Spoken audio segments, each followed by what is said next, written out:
భర్త: ఏంటే దేవుడి కాళ్ళకు మొక్కాల్సింది నా కాళ్ళకు మొక్కుతున్నావేంటి? భార్య: పెళ్లికి ముందు నేను ఎంతమంది దేవుళ్ళకి మొక్కినా పెళ్ళి అయిన తర్వాత మీరే నా దేవుడు కదండి.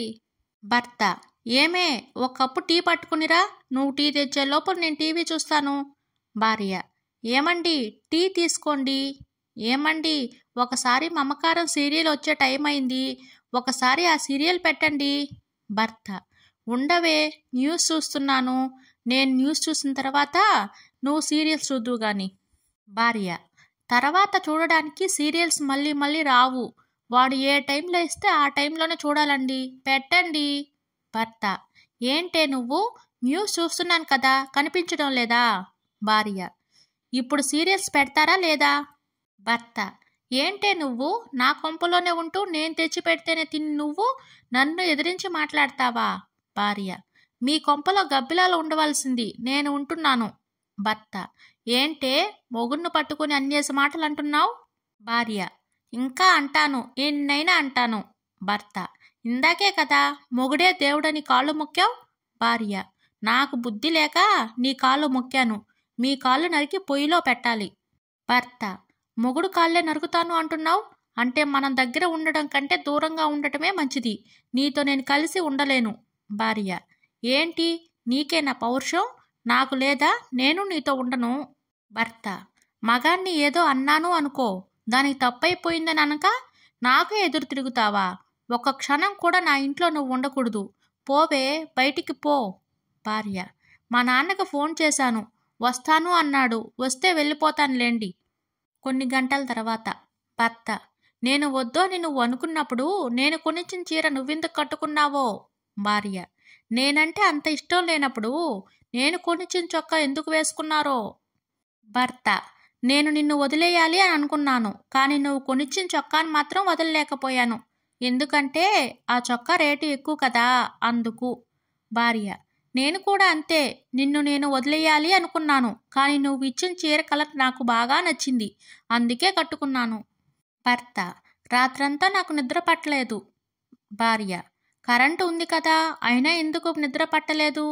భర్త: పక్కన నువ్వు లేవు కదా, నీ మీద ఉన్న కోపంతో మేడ మీద పడుకున్నాను కదా, ఒకటే దోమలు కుట్టేశాయి. భార్య: దోమలు కుట్టాయి అంటున్నారు, మరి ఎలా నిద్ర పట్టింది? భర్త: 2 బీర్ సీసాలు కొడితే నిద్ర పట్టింది.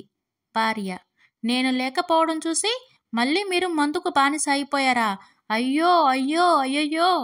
భర్త: ఇదంతా నా మీద ప్రేమే. భార్య: మీరు మందు మానేయాలంటే నేనేం చేయాలి? భర్త: మళ్ళీ మనం ఇద్దరం ఒకటే అవ్వాలి. భార్య: విడిపోదాం అనుకున్నాం కదా, మళ్ళీ ఎలా కలుసుకుంటాం? భర్త: 2 దేశాలే కొట్టుకుని మళ్ళీ కలిసిపోతున్నారు, అలాంటిది మనం కలవలేమా? భార్య: సరేనండి కలిసిపోదాం, మనం కలిసిపోయిన సందర్భంగా మీకు దోశ వేసి తీసుకువస్తాను, ఉండండి. భర్త: అబ్బా నా భార్యకు నేనంటే ఎంత ప్రేమో. భార్య: ఏమండి ఇదిగోండి దోశ. భర్త: ఇటు ఇవ్వు, ఇందులో వెంట్రుక పడిందేంటి? భార్య: ఆ వెంట్రుక నాదే, తీసిన పక్కన పడేయండి. భర్త: నీ వెంట్రుక ఏమైనా బంగారు తీగనా, తీసి పక్కన పడేసి తినడానికి? వెళ్ళి వేరే ఏదైనా టిఫిన్ పట్టుకునిరా. భార్య: నీ అందమైన కురులు చూస్తుంటే నాకు ఏదోలా ఉంది అని అన్నారు. భర్త: నాకు ఏదోలా ఉంది అని అన్నాను అని నువ్వు నీ వెంట్రుకలు తీసుకొచ్చి కూరల్లో అన్నంలో వేస్తావా? భార్య: నీ ముఖానికి ఇదే ఎక్కువ, మూసుకుని తిను. భర్త: మూసుకుని తీసుకుని అని అన్నావు అనుకో, పళ్ళు రాలుతాయి, నేను నీతో కలిసి ఉండలేను. భార్య: ఇప్పుడు ఎవడు నీ దగ్గరికి వచ్చి నీ కాళ్ళు పట్టుకుని మరీ బ్రతిమలాడారు, నేను నీతో కలిసి ఉండలేను, విడిపోదాం. భర్త: అసలు భర్త మీద ప్రేమ గౌరవం ఉన్నాయా నీకు? భార్య: ఉన్నాయి, ఎందుకు లేవు, మీరే నన్ను అర్థం చేసుకోవడం లేదు. భర్త: అవునే, మీ పుట్టింటికి వెళ్ళిపోతాను, మీ నాన్నకు ఫోన్ చేశాను అన్నావు, ఇంకా రాలేదేంటి? భార్య: ఎప్పుడో గొడవ పడే వాళ్ళకి బుద్ధి చెప్పడానికి పెద్దవాళ్ళు వస్తారు, కానీ పెళ్ళైనప్పటి నుండి మనం గొడవ పడుతున్నాం, కలిసిపోతున్నాం.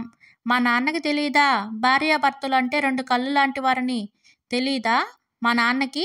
ఒక కన్ను పోతే ఇంకో కన్నుతో చూడలేం కదా. భర్త: ఏమి చెప్పినావే,